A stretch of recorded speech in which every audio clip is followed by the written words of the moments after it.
dia a todos. Hoje o título da tertúlia matinal é Competências Parapsíquicas, Metodologia para Desenvolvimento do Parapsiquismo. Antes de iniciar, eu queria dizer que esse trabalho não foi desenvolvido só por mim, tá? Ele foi desenvolvido em conjunto com a Daiane Roça e o Almir Juste. E também nós estamos escrevendo, já escrevemos um livro que está na Editares. Então, esse trabalho é mais ou menos uma síntese do que está no livro. Nós vamos começar aqui falando rapidamente de um histórico. Em 2010, eu estava no técnico científico do CAEC e foi proposto da gente organizar uma escola de parapsiquismo, né? Escola de parapsiquismo. Já havia essa ideia, segundo o professor Hernandes, essa ideia da escola de parapsiquismo existe desde 2004, parece, mas só em 2010 que essa equipe, principalmente nós três que comandamos, começamos a trabalhar ativamente nela. E nós fomos conversar com o professor Valdo, esse item 1 que está aí, ó. Em 2010 nós fomos conversar com ele para ver, assim, algumas orientações de como, sei lá, estruturar uma escola de parapsiquismo, que pelo que a gente saiba, nunca foi feito. Nunca foi feito nos moldes do paradigma consciencial. Naquelas escolas antigas de magia, a gente sabe que nós participamos, né? Sempre existiu, né? Mas a gente queria mudar um pouco o enfoque. Então, olha, a primeira premissa que ele colocou, olha, manter a premissa, a única medição do parapsiquismo é a sensibilidade das energias. Veja, a única medição, né? Ele não está colocando assim coisa muito diferente, né?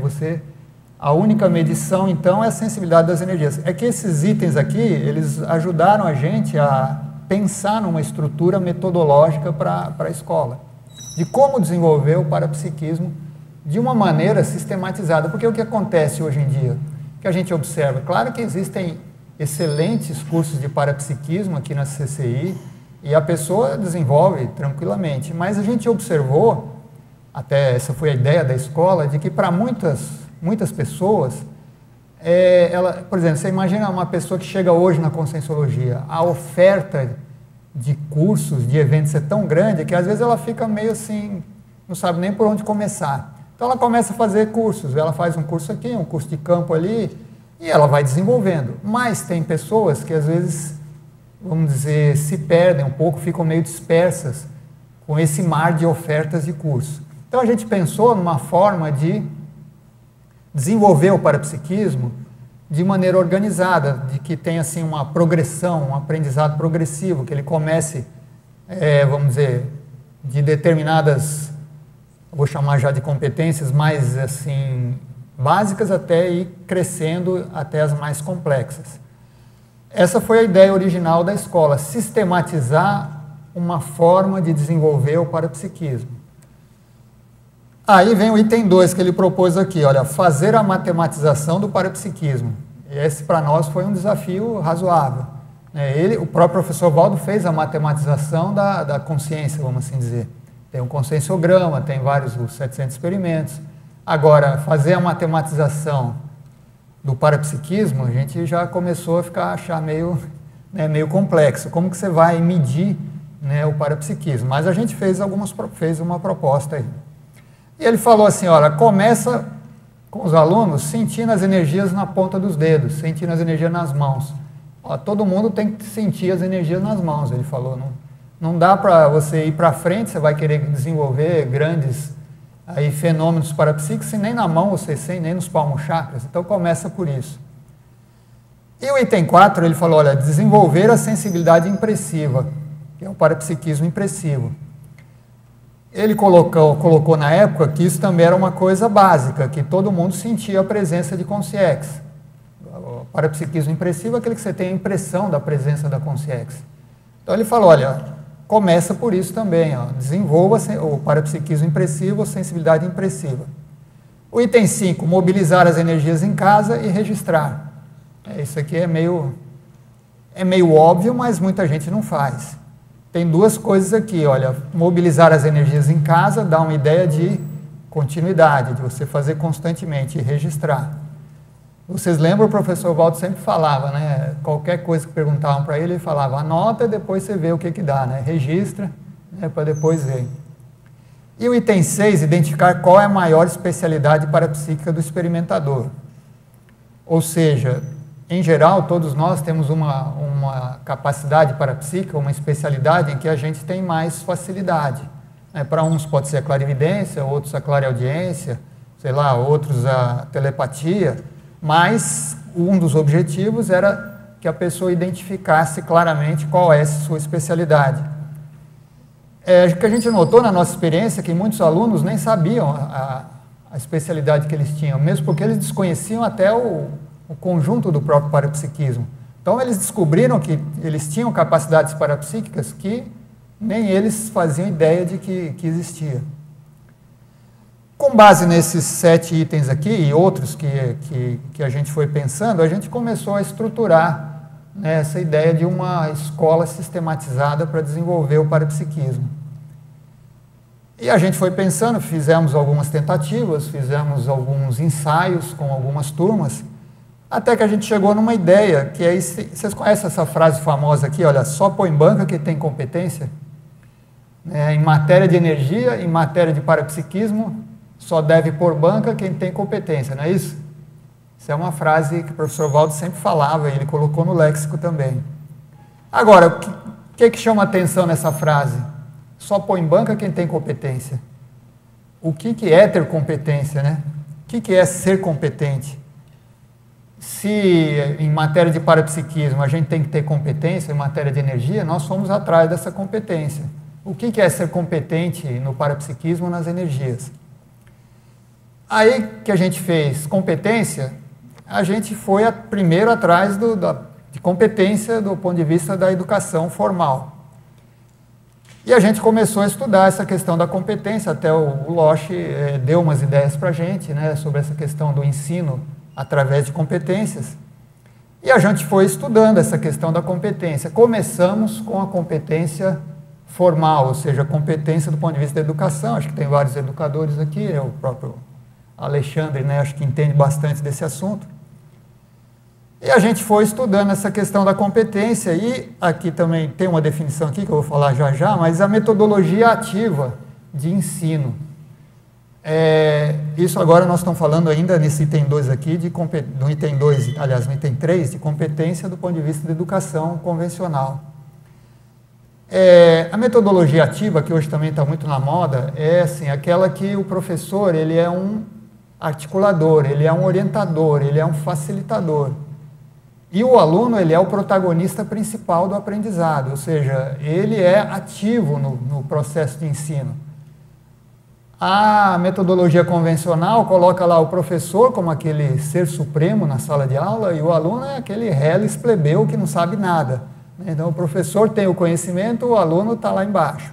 A metodologia ativa inverte esse procedimento. Então o professor ele é um articulador, ele conduz a aula, mas o foco é o aluno. Então o aluno ele é protagonista, ele é participante ativo do processo de ensino e de aprendizagem. Então, essa metodologia a gente aplicou, depois a gente vai falar mais para frente na nossa metodologia para desenvolvimento do parapsiquismo. É uma metodologia ativa. Só para voltar um pouco no histórico, na primeira turma a gente não adotou essa metodologia ativa. A metodologia era mais passiva. A gente adotou aquele esquema de que tinha campo de manhã com o EPICOM, debate à tarde, e os alunos ficavam mais passivos.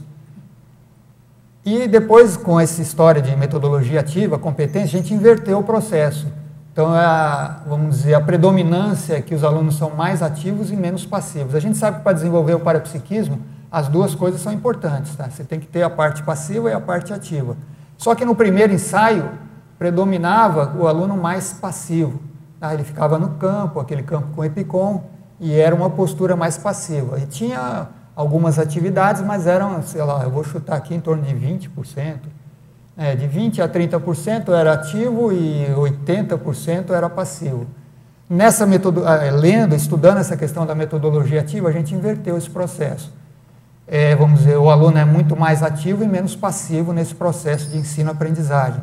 E a gente viu que deu mais resultado. Não que esse primeiro modelo não funcionasse, ele funcionou, deu certo, os alunos gostavam, mas não estava com cara de escola, que é o que a gente queria, dessa questão do aprendizado progressivo. Então, a gente inverteu essa metodologia e esse conceito de metodologia ativa, que hoje é muito usado, né, na área de educação, vamos dizer, está muito assim, em ebulição atualmente, a gente viu que funcionava melhor para a questão do parapsiquismo. E aí veio a ideia da competência, que é também outra ideia da educação aí convencional hoje, que está estudando muito essa questão da competência. O ensino através de competência, ele também difere do ensino convencional, porque ele não é, o ensino convencional, ele se baseia naquela aula expositiva tradicional, onde há uma transmissão de conhecimentos. O aluno fica lá passivo, ele faz pergunta, de vez em quando, faz a prova, né, faz a avaliação, mas ele não, vamos dizer, não sai competente, por exemplo, faz uma faculdade de 5 anos, ele não se sente competente para exercer aquilo. Né? Falta, vamos dizer, alguma coisa nesse ensino convencional. Aí essa ideia da competência é uma ideia que está assim, também em ebulição na educação, mas também para definir o que é competência é um processo também assim, meio complexo. Tanto é que tem esse livro aqui, chama O Enigma da Competência em Educação. Porque tem tantas ideias e tantos conceitos que os próprios educadores têm dificuldade de definir. Olha, a gente tem uma ideia do que seja competência, né? A gente tem ideia, todo mundo sabe o que tem assim, uma ideia intuitiva do que é competência, mas do ponto de vista assim, formal da educação convencional, se precisa dar um conceito claro do que é uma competência, do que é ser a pessoa competente. Uma pessoa que, por exemplo, faz uma faculdade sai competente para exercer aquilo. Nós aqui que fizemos engenharia, eu pelo menos me senti competente quando eu saí da faculdade. Despejaram um monte de informações para a gente, chegou na prática, o que eu faço com isso tudo? Né? A gente acaba aprendendo na prática. Que é a ideia da competência, você já treinar na prática antes, né, de você se formar. Então, devido às inúmeras aí definições, a gente pegou uma definição desse livro, tem que deixar aqui mesmo, né? Esse livro aqui, Como Aprender e Ensinar Competências, do Zabala e da Lai Arnaud. Essa definição que está aí, que a gente viu, não é, vamos dizer, única, mas é uma das mais completas. Olha, a competência consiste na intervenção eficaz nos diferentes âmbitos da vida, mediante ações nas quais se mobilizam componentes, está grifado aí, atitudinais, procedimentais,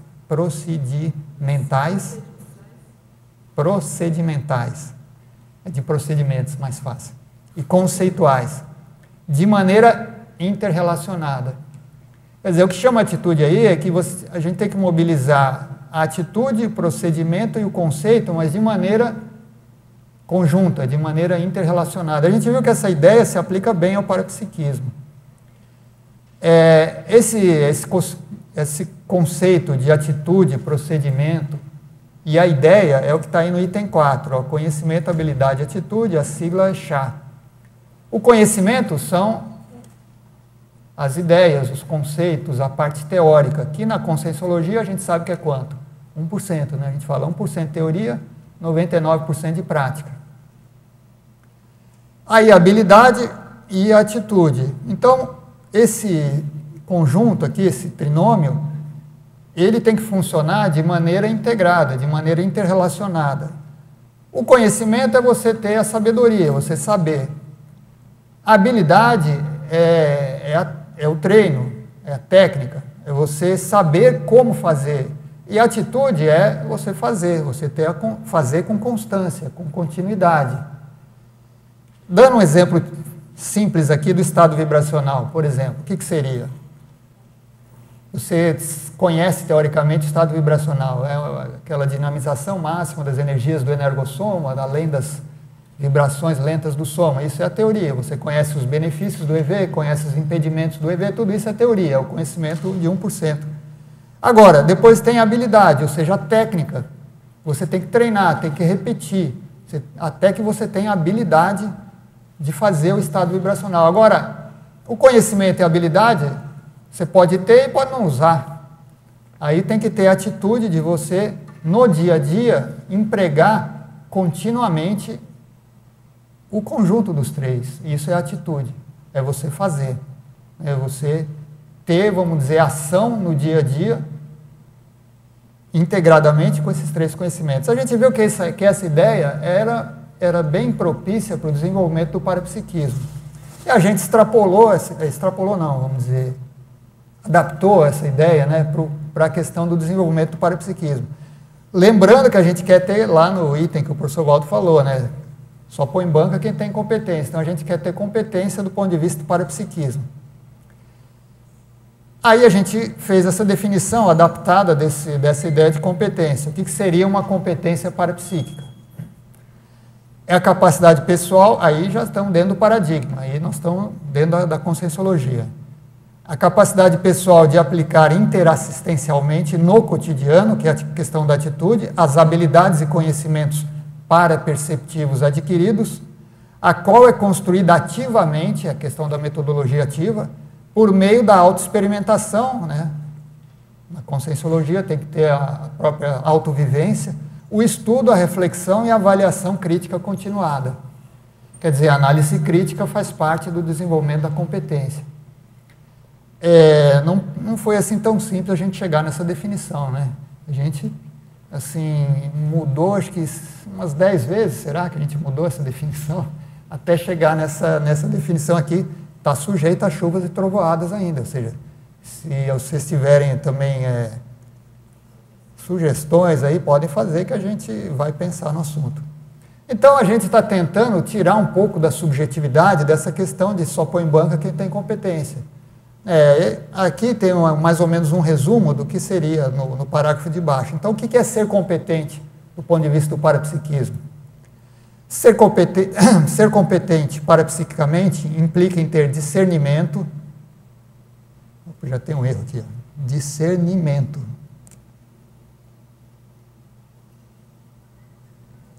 Discernimento e lucidez para atender às demandas parapsíquicas interassistenciais. É claro que a gente desenvolve o parapsiquismo do ponto de vista da interassistência, através de ações coerentes correlacionadas às parapercepções holossomáticas e multidimensionais vivenciadas. Mas para o experimentador chegar a esse ponto é necessário o conhecimento e a habilidade. Isso é uma forma da gente diminuir um pouco a subjetividade dessa questão do parapsiquismo, que é subjetivo, é claro. A gente não vai zerar essa subjetividade. Mas é uma forma da gente começar, né, a tratar o parapsiquismo de uma maneira mais técnica. Com base nessa definição, a gente começou a elaborar uma lista do que seriam as competências principais. A gente começou com umas 18, 19 e chegamos nessas 26 que estão aí. Depois a gente pode discutir. Eu só vou citar algumas delas aqui. Aqui tem as primeiras, são as bases. Lembra que a gente começou com a sensibilidade energética palmar? Lembra que o professor Waldo falou lá no começo, né? Sentir as energias nos dedos, nas mãos. Então a gente colocou como a primeira. Aí depois tem os chakras, relaxamento. Vou chamar a atenção só para algumas aqui. Olha, parapercepção impressiva, que é aquilo que ele falou do parapsiquismo impressivo, que todo mundo tem, e que ele é uma porta para abrir as outras competências, as outras habilidades parapsíquicas. Mas tem muito pouca coisa escrita sobre isso. Tem quase nada. Tem alguma coisa lá no livro dos Espíritos, dá um parágrafozinho, né, sobre mediunidade impressiva, mas não explica direito. Ninguém, pelo menos pelo que a gente pesquisou, quase ninguém escreveu sobre isso. E por incrível que pareça, olha, o 17, clareaudiência, também não tem quase nada escrito. Todo mundo fala em clareaudiência, né? Também tem lá no livro dos Espíritos um parágrafo do que é clareaudiência. Não achamos ninguém que chegou a definir clareaudiência. Não tem definição disso. É super engraçado, né? Parece que é uma competência bem, assim, até certo ponto comum, mas ninguém estudou direito a clareaudiência, né? Pelo menos nós procuramos bastante e não achamos quase nada sobre essa questão da clareaudiência. E tem outros aqui que são bem da conscienciologia, né? Tipo escagem, encapsulamento, né? E o 23, que chama aí polivalência parapsíquica, não é uma competência propriamente dita, são várias agrupadas, que é o que acontece na prática. A gente dividiu isso porque a gente queria dar um caráter progressivo no aprendizado e didático. Como que a gente vai estudar didaticamente se a gente não classificar e não dividir? Mas é claro que essa segmentação do parapsiquismo não é bem assim na prática. O parapsiquismo ocorre em conjunto. Normalmente acontecem várias dessas competências aqui simultaneamente. Mas não tem como estudar, né? A gente tem que separar, estudar e entender que elas acontecem em conjunto. E essa sequência aqui que a gente achou que didaticamente funciona também é relativo. Tem gente que, por exemplo, você pega aqui clareaudiência, como eu falei, tem gente que já tem clareaudiência, está no número 17. Então não quer dizer que todo mundo tem que, vamos dizer, vai seguindo essa sequência. Mas é muito raro ter alguém que tenha todas elas desenvolvidas. Como é muito raro ter alguém que tenha 0 em todas. O que acontece conosco? Todos nós temos um pouco de cada uma, não é assim que funciona? Alguns têm umas mais desenvolvidas, que é a tal da especialidade que a gente falou lá no começo. Ele tem a especialidade parapsíquica em uma delas. Então, depois, se vocês quiserem, a gente volta nisso aqui, mas se vocês tiverem mais sugestões, está faltando coisa aqui, né? Mas acho que essas 26 dão uma visão bem geral aqui, em todo o parapsiquismo. Aí, continuando com essa ideia das competências, tem essa questão da transversalidade. Também aí na educação convencional, eles falam de competências transversais ou disciplinas transversais. Tem esse livro, As Competências Transversais em Questão. Que é a ideia daquelas competências que estão presentes em todas as outras. Elas permeiam as outras. Elas, vamos dizer, interagem com todas as outras.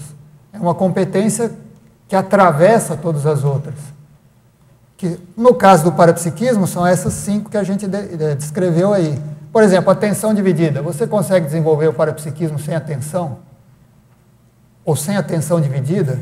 Como que você vai perceber o que está acontecendo no extrafísico enquanto você está aqui descoincidente na vigília física? Né? Então, a atenção dividida, ela não é uma competência parapsíquica, mas ela é uma competência transversal.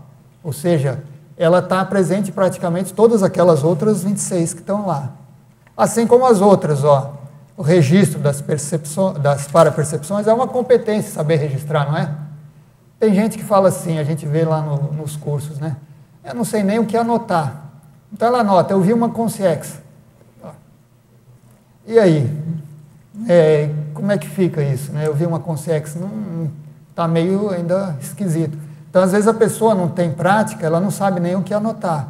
Então, precisa desenvolver essa competência de pelo menos anotar o que seja importante para que ela possa fazer lá o 31, que é a análise crítica do conteúdo do fenômeno, que é, no fim, o que importa, né?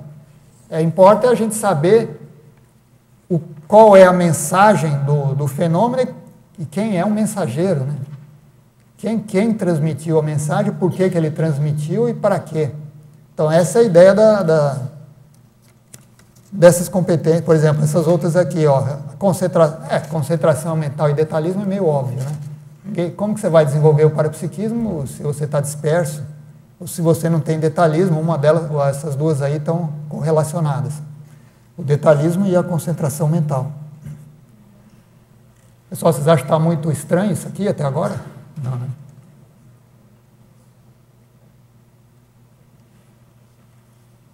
Eu vou passar um pouco mais rápido para não ficar só falando aqui. Aí a gente chegou, com base em tudo isso, misturando tudo isso, colocando liquidificador, a gente chegou aí à ideia da metodologia. Os princípios no item 8 aqui, no item 9 a metodologia em si. Para estruturar a metodologia, a gente seguiu alguns princípios, que são os princípios em geral misturados aqui dessa metodologia ativa com os princípios da conscienciologia. Então, a metodologia dinâmica, que é a proposta da metodologia ativa, não é uma coisa engessada. Como você faz um currículo de engenharia, você tem a grade lá, você não pode sair daquilo. Não é isso? Numa faculdade é assim, a grade é fixa. Aqui não, a metodologia é dinâmica. A gente vai mudando e adaptando de acordo com o desenvolvimento e as experiências que a gente vai tendo com os próprios alunos. E a repetição didática, né? A gente lembra competência, habilidade e atitude. A gente não desenvolve habilidade sem repetição. Né? A gente tem um item aí que é circularidade. É o item 6 aí dos princípios. Então, como que você vai adquirir habilidade parapsíquica sem repetição? Né? Sem a técnica da circularidade? A gente não vê como. Tudo bem, tem algumas pessoas que já nascem, por exemplo, com a clarividência desenvolvida. Mas, e o resto, né? Então, esses princípios estão aí, são 9 princípios, né? Aprendizagem progressiva, como a gente falou, né? Numa escola, você começa do primeiro ano e chega lá no último ano. Então, o ideal é que tenha uma sequência progressiva. Amparabilidade, o ideal é você desenvolver o parapsiquismo com a ajuda de amparador, se bem que a gente sabe que o assediador também desenvolve o parapsiquismo, né? Mas não é bem o que a gente gostaria. A autoexperimentação, a autonomia, quer dizer, cortar as dependências, a cientificidade, a circularidade. Sobre cientificidade, eu lembrei agora de uma coisa. Uma vez estava conversando com uma mulher, alguns anos atrás, a gente estava perto de uma estante, a estante era alta, e de repente caiu um livro lá de cima. E o livro caiu perto do pé da pessoa, da mulher. Né? Assim que o livro bateu perto do pé dela, ela falou assim, um amparador tirou meu pé debaixo do livro. Quer dizer, pode até ter tirado, né? Mas o que faltou aí? Faltou essa questão da cientificidade, né? E outras hipóteses, não pode ter acontecido. Sei lá, o livro se desviou, bateu na prateleira, não caiu, mas pode ser que o amparador tirou. Né? Então, essas conclusões precipitadas sobre o parapsiquismo, então a pessoa logo vê, eu vi um chinês de barba e de bigode, era um amparador. Né? Chinês é amparador, né? Não pode? Não existe, né? Pois é, a máfia chinesa não conta. Então, assim, isso tudo aqui é falta de... também extraterrestre também tem esse paradigma. Eu vi um ET, era um ser super evoluído. Não tem ET menos evoluído que a gente? Pode ter, né? Então, tudo isso aqui falta cientificidade, né, na abordagem do parapsiquismo. Então, circularidade, que é a técnica da repetição, né, tem um verbete do professor Waldo, que é a repetição paciente, né, a gente tem que repetir, a gente fala 30 vezes por dia, né, porque repete os exercícios, a gente criou, só lembrando aqui, desses 31, veja que são ao todo 26 competências parapsíquicas, mais 31 transversais, para essas 31 competências, a gente criou no total 127 exercícios, para todas elas. Se dividir 127 por 31, dá quanto? Dá uma média de 4. Dá uma média de 4 a 5 exercícios por competência. A gente criou 202 planilhas para desenvolver essa questão do registro das parapercepções, para ajudar o aluno, pelo menos ele saber o que registrar. Nessas planilhas tem algumas coisas que são direcionadas. Não, tal, como que você percebeu a consciex? Dê os detalhes. Tudo bem, é uma pergunta direcionada, mas tem perguntas abertas também. Você deixa o que você percebeu, mas a gente coloca algumas direcionadas, porque é aquilo que eu falei, os alunos às vezes chegam, nem sabem no que prestar atenção, no que é importante eu descrever. Então a gente criou essas questões, e a gente criou também 310 questões de avaliação, de autoavaliação, que eu vou falar na parte da avaliação. A interassistência e teática, que são princípios da conscienciologia. Claro que ninguém vai desenvolver o parapsiquismo se não é para desenvolver a interassistência. Do ponto de vista do paradigma, o desenvolvimento do parapsiquismo está associado à interassistência. E, com base nesses princípios, a gente criou uma estrutura metodológica, que é baseada nesse item 1 aí das competências parapsíquicas que eu falei. O que a gente quer é desenvolver competência. Ele se torna competente quando acontecer tudo isso que a gente falou ali no item 5. Tá? Resumindo, ele tem que ter o conhecimento, ele tem que ter treinado a habilidade, ele tem que fazer com continuidade na prática. Criar a rotina, né? A rotina vem da repetição, os registros, a grupalidade, é claro que a gente observou que se desenvolve melhor o parapsiquismo em grupo. É uma escola é grupalidade. Né? Escola você faz exercício em grupo, trabalha em grupo. Que é aquela questão, eu não falei aqui, mas eu queria voltar aqui da metodologia ativa, que tem uma coisa interessante aqui, olha. Que é a questão da grupalidade e da metodologia ativa. A metodologia passiva, que é a convencional, isso aqui é uma pesquisa que eles fizeram com alunos de graduação.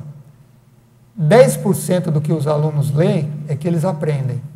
Vamos dizer, de tudo que eles leem, revistas, periódicos, eles conseguem reter 10%, em média. Tá? Isso é uma média, claro que tem gente que retém muito mais. 20% do que ele escuta. Olha, uma aula expositiva, e os alunos, em média, conseguem entender, compreender, gravar 20% de uma aula falada. 30% do que eles veem em imagens, ilustrações, ou seja, a memória visual, em geral, é maior que a memória auditiva. E chega a 50% no máximo do que eles participam de demonstrações, quer dizer, experimentos, experiências e filmes, do que eles veem ou ouvem em filmes e demonstrações. Esse é o limite da metodologia passiva, 50%. Agora, a metodologia ativa chega a 70% do que eles fazem em grupos, dizem e escrevem em grupos de discussão. O aprendizado chega a 70%. Daí a questão da grupalidade, que a gente vê nessa questão da metodologia ativa. E 90% eles aprendem 90% quando eles praticam. Ou seja, quando eles exercem a habilidade. Essas duas aqui é a metodologia ativa. Chega a 70% e a 90%.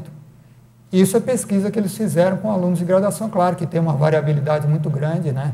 Como eu falei, tem aluno que lê e aprende 90%, mas a média aqui é 10% de leitura, 20% do que ele ouve.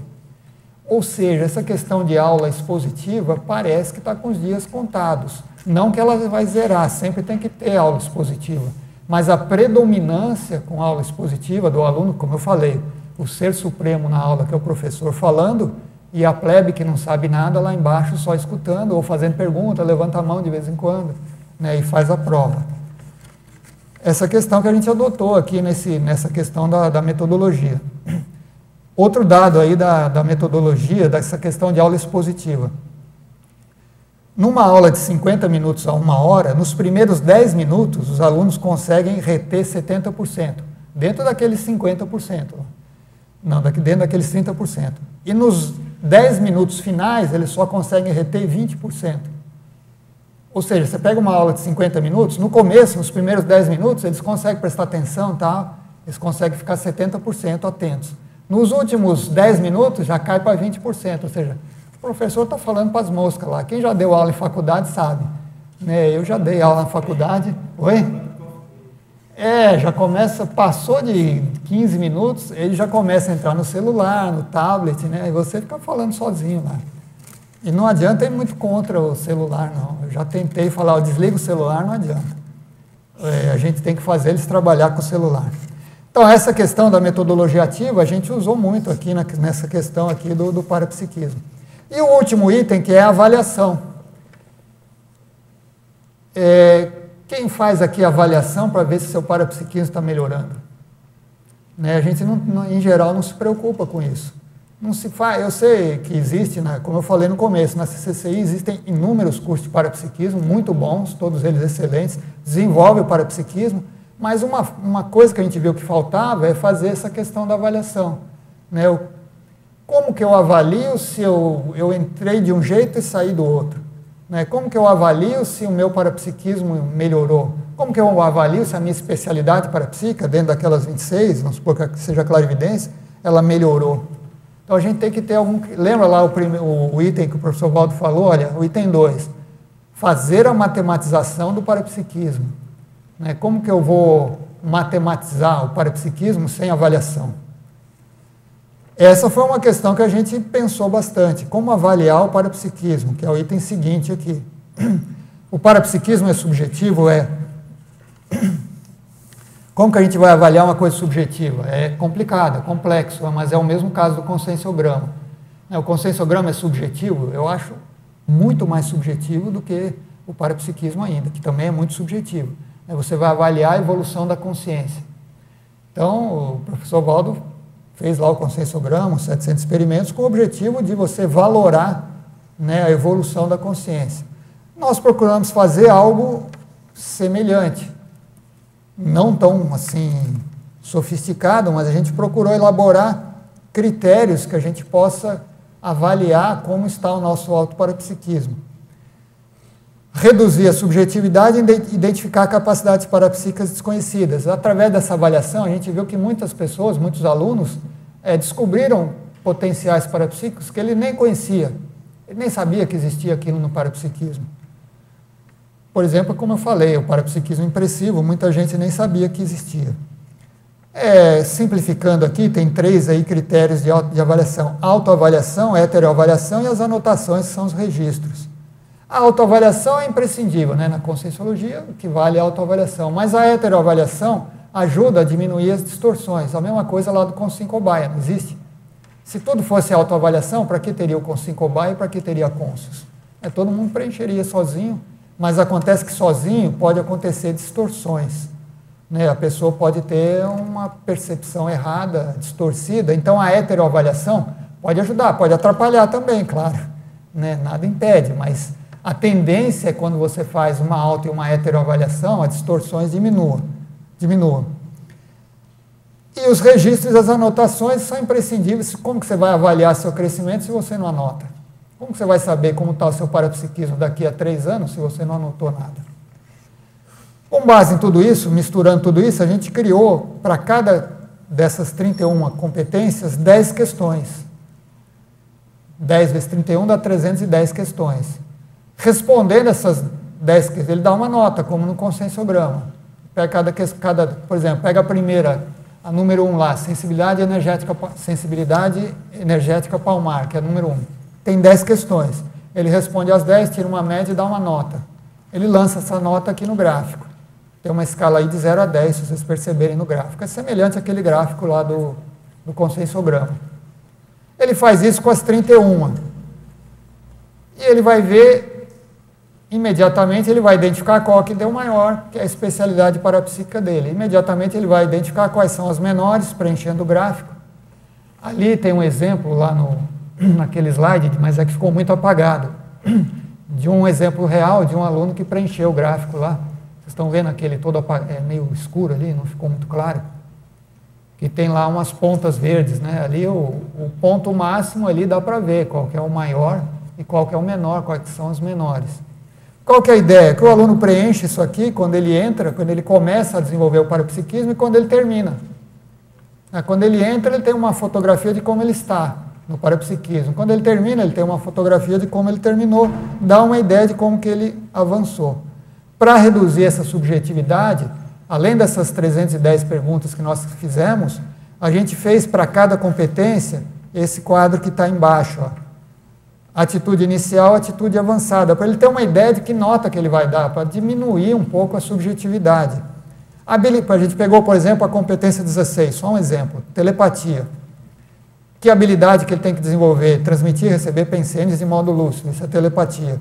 Inicial, por exemplo, nota baixa, captar e transmitir pensênios das consciências com as quais ele tem afinidade, esse é o mais fácil, né? Pessoa com quem você convive todo dia, você tem mais facilidade de fazer a telepatia. Aí, atitude avançada, que ele teria um critério para dar uma nota mais alta. Captar os pensênios com objetivos assistenciais das consciências e consciexes, principalmente as amparadoras, transmitir pensênios esclarecedores para as consciexes assistidas. Ou seja, se ele fizer isso, ele já está dominando razoavelmente a telepatia, a nota dele tende a ser mais alta. Aí tem o parapsiquismo interassistencial, o parapsiquismo lúcido, posturas otimizadoras e dificultadoras, e as conclusões. Mas acho que eu vou parar aqui, já deu 40 minutos, né? É bom eu parar para ver aqui as perguntas. O que vocês acharam disso tudo? Se ficou estranho, ficou claro, se vocês têm alguma complementação, alguma ideia, alguma crítica, alguma pergunta?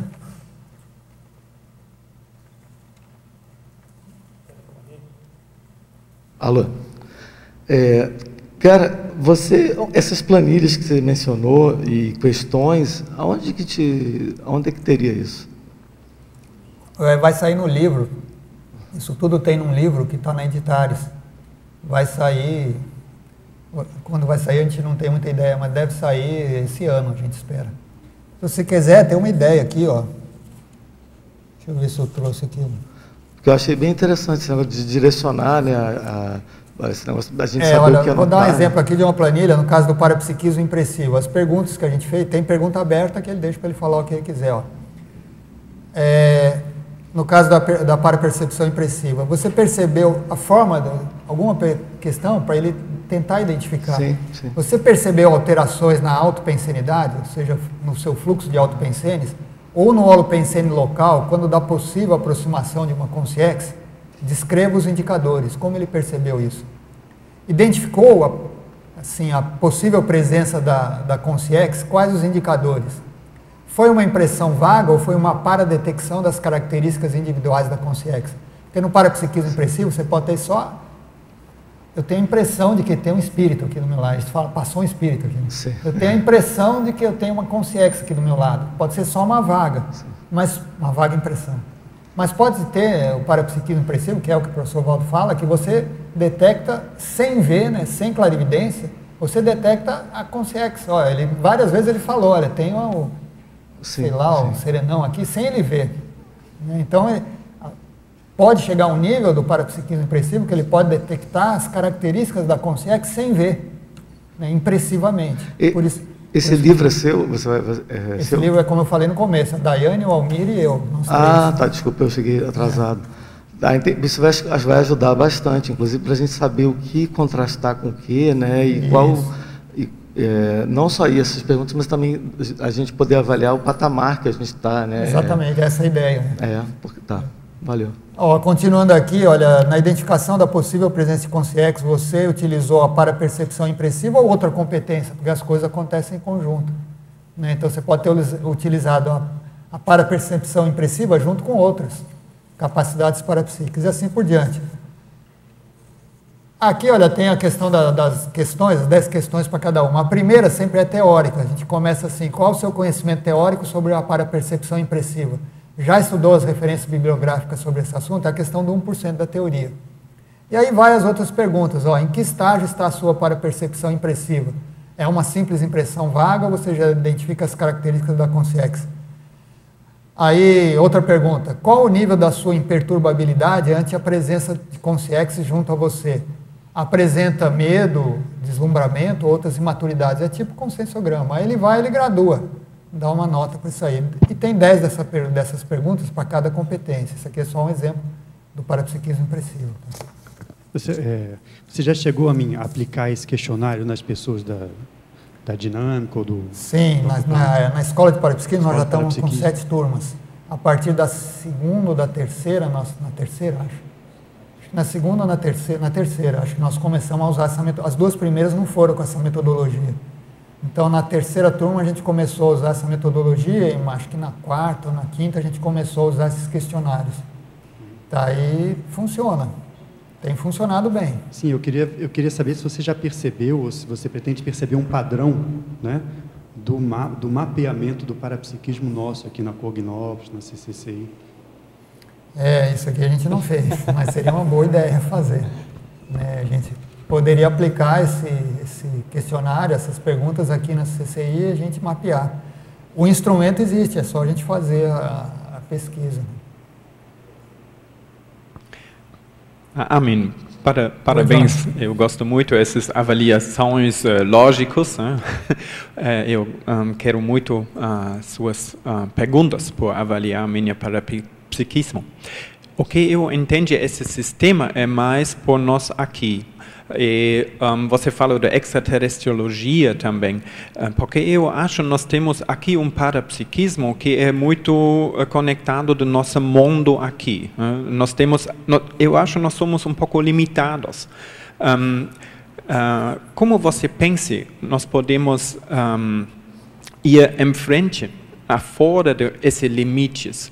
Por exemplo, Valdo falou sobre EM, que ele teve uma outra visão de coisas aqui. E eu percebi também algumas visões que eu tive que são muito estranhas para mim, que eu não entendo, porque os conceitos aqui não pegam diretamente essa avaliação. Por exemplo, uma visão mais energética, ou mais da holopensene, quando eu vi energias de um sistema em conjunto de informações. Esse é para mim um parapsiquismo também, mas esse não é clarividência, esse é um pouco estranho. Como nós podemos ganhar uma visão na fora desse sistema? Você tem ideia? Olha, é complexo, porque assim, a gente colocou aqui, parece que é uma forma assim, o parapsiquismo não é linear assim, como está aqui. Que ele vai assim, começa num ponto, sai do outro. É isso que você falou, é em conjunto. Às vezes você tem várias parapercepções simultâneas e às vezes uma se entrelaça com a outra e você às vezes não consegue separar claramente. Eu vejo que o que a gente pode fazer, que não foi feito ainda, é criar padrões de referência, que nós não temos ainda. A ideia de todo esse trabalho é criar esses padrões de referência. Por exemplo, você teve a sua parapercepções, né? Que indicadores te dão a confiança de que aquilo é uma consciência extraterrestre? Que parâmetros, vamos dizer, de investigação eu posso estabelecer com isso? A ideia desse estudo é tirar esses padrões de referência. Dá para a gente tirar isso, dá para a gente estudar isso, mas não foi feito ainda. Tá? Então a gente fica ainda muito no nível experimental. Como eu falei no começo, eu tive uma experiência meio vaga. Você vê no acoplamentário que algumas coisas batem, a maioria não bate. Né? Um vê uma coisa, outro vê, que é normal no parapsiquismo, é normal na captação paraperceptiva, cada um capta um filamento da realidade extrafísica, né? Então, mas assim, o que a gente precisa é mais estabelecer padrões de confiança, que a gente tenha mais confiança nas nossas percepções, nas percepções dos outros. Eu acho que é possível a gente fazer isso. A nossa proposta com esse estudo é tirar mais padrões de referência, que a gente tenha mais confiança nessas parapercepções, e não ficar uma coisa tão vaga, tão subjetiva. Um nível de subjetividade, como eu falei, é impossível. Eu acho que a gente não vai, assim, como o professor Waldo falou lá no item, matematizar o parapsiquismo. Mas 100% eu acho difícil no nosso atual estágio matematizar tudo. Mas a gente tem que fazer um esforço para matematizar o máximo possível, para não ficar essa questão assim solta. Você acha que esse tem uma dependência também qual equipe nós trabalhamos interassistencial? Porque eu acho que nós todos trabalhamos em equipes diferentes, por exemplo, no dinâmicas, né? E cada dinâmica tem outras especialidades. Eu percebo, quando eu estou participando de eu percebo outras coisas também. Eu tenho uma outra visão, o que aconteceu, a realidade muda para mim. Essa é como uma possibilidade de ampla meu campo de visão. A ectoplasmia, por exemplo, na paracirurgia, eu tive outras percepções que na pangrafia. Esse é totalmente um outro campo, outra equipex. Eu acho que cada vez nós temos outros amparadores e equipes que trabalham com nós, que dão-nos uma outra possibilidade de uma outra visão, um outro parapsiquismo. E mesmo uma outra coisa que eu percebi no colégio de extraterrestriologia, nós tivemos a hipótese que chegam aqui equipes extrafísicos de extraterrestres. E cada são de um planeta com uma visão diferente, talvez, muito amplo. Né? E trabalho juntos com essas equipes dá-nos uma possibilidade de ampliar nosso parapsiquismo. Você concorda? Não, eu concordo totalmente. Claro, cada equipe extrafísica tem uma especialidade e como você falou, a dinâmica da ectoplasmia tem uma especialidade. Mas eu acho que dá para cada um de nós estabelecer parâmetros de interpretação dessa variedade parapsíquica, que eu acho que bate lá na sinalética, né? Lembra, o professor Waldo falou, tem até uma coisa aqui que eu anotei, ó. Todo fenômeno parapsíquico apresenta relação com a parasinalética pessoal. Então, assim, embora eu acho que tenha uma variedade muito grande, eu acho que dá para nós identificarmos o padrão de cada um. Por exemplo, tem um padrão lá da sua dinâmica da ectoplasmia, da ectolábia. Tem um padrão lá, aquilo tem umas repercussões na sua sinalética. Sei lá, você vai na outra da pangrafia, tem outro padrão. Mas em você, eu acho que dá para identificar essas diferenças de padrão. Eu acho, não sei, eu vejo assim, eu acho que é possível a gente diminuir essa subjetividade identificando esses padrões. Esse tem também uma correlação do nosso corpus, porque na ectoplasmia talvez esse é mais como um soma e em correlação da energossoma. Você tem um impulso, eu percebo, esse é um cócego aqui, eu percebo, agora eu posso produzir ectoplasmia, eu percebo um suga no fígado e depois um banho de energias. Essa é uma correlação, eu acho, de energossoma com soma, juntos com essa sinaléctica. Na pangrafia é diferente, porque lá tem outros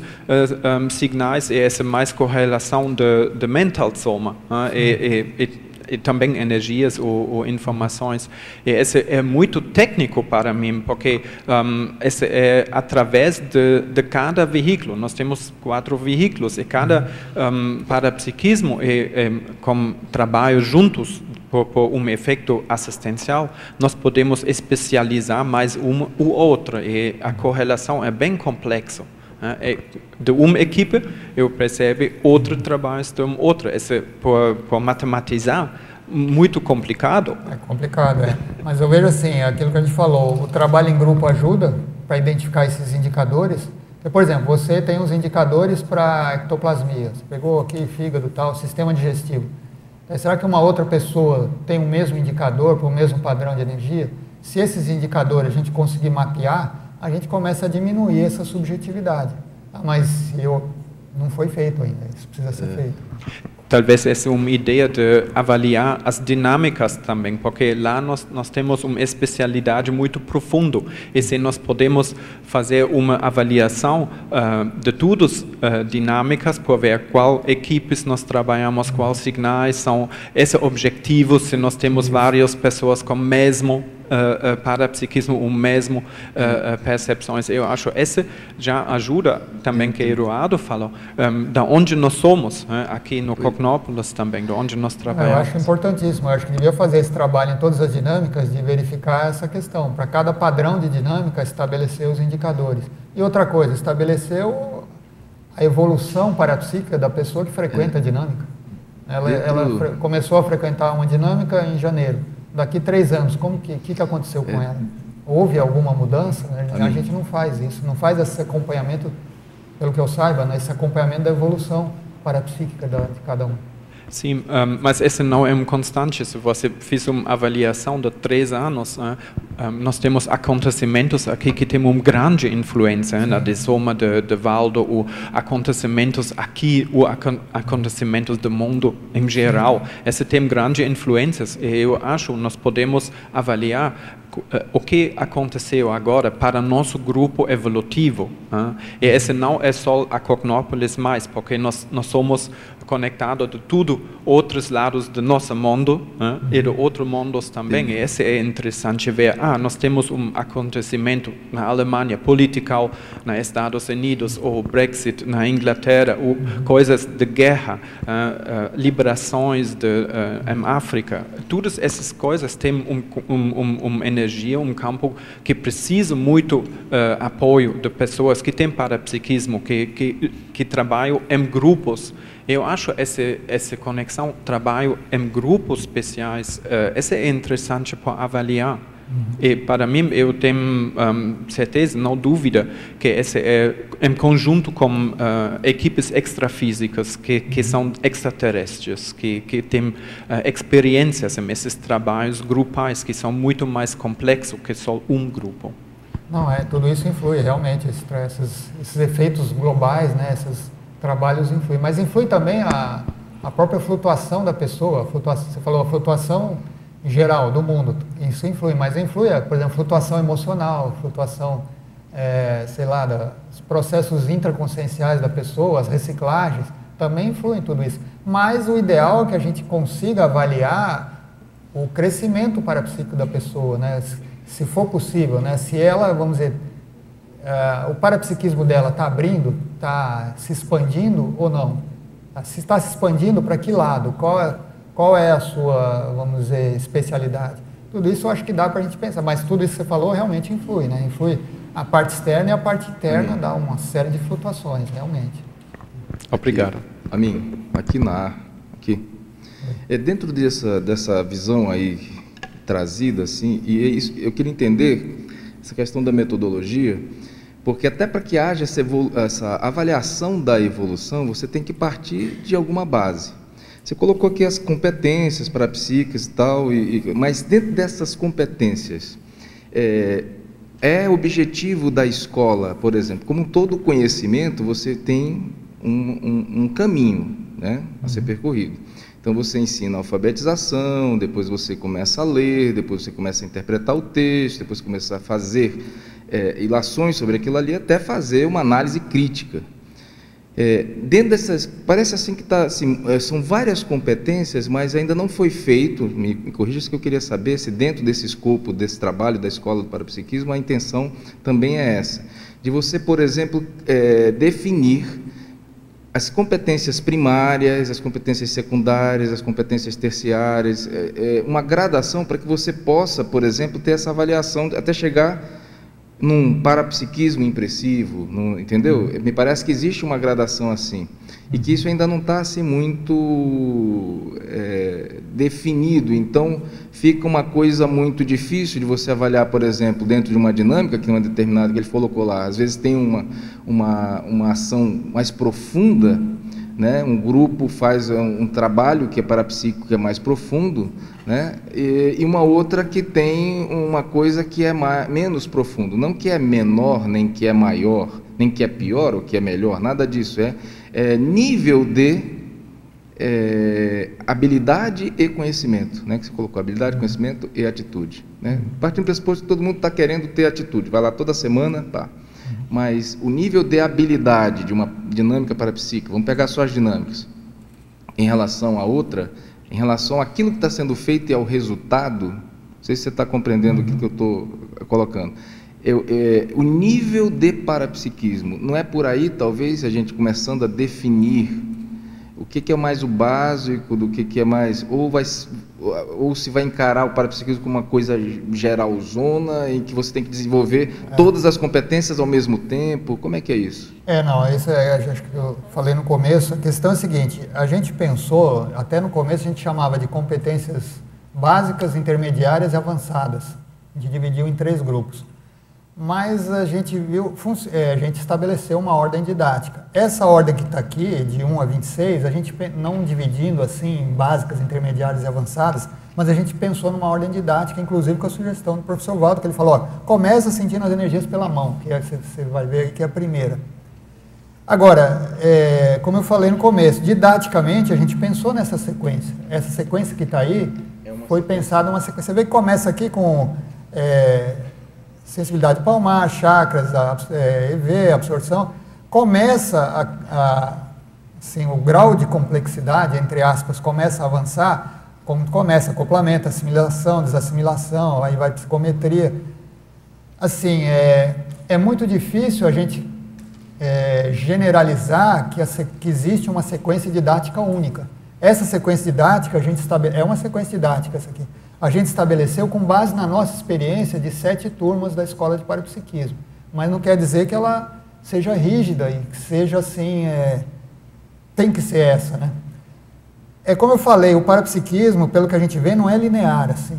Que você a gente fez, a nossa ideia foi fazer como numa escola. Você entra, como o Waldo falou, quem não sente energia nas mãos, não adianta passar para frente. Então tem que começar sentindo energia nas mãos. E a gente foi procurando fazer um crescendo. Mas, como eu falei, parece aluno lá que já tem clareaudiência, né, no primeiro módulo lá da turma. Mas ele não tem as outras, ele às vezes tem clareaudiência, mas ele não domina, por exemplo, o estado vibracional.